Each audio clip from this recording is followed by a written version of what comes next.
ल हाम्रो पाङ स्टिम हुँदैछ है।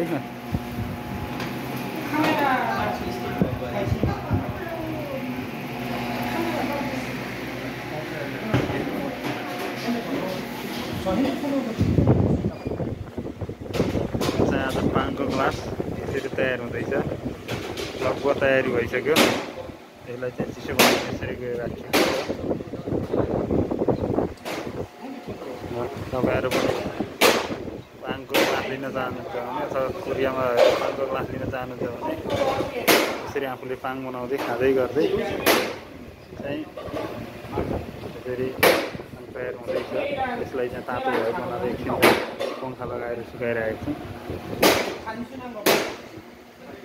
हेर्नु होला सेन्टरबाट हाम्रो ग्लास लिइरहेको वरिपरि रहेर सिक्न चाहनुहुने व्यक्तिहरूले समयमा शिक्षा अप्लाई गर्नु होला।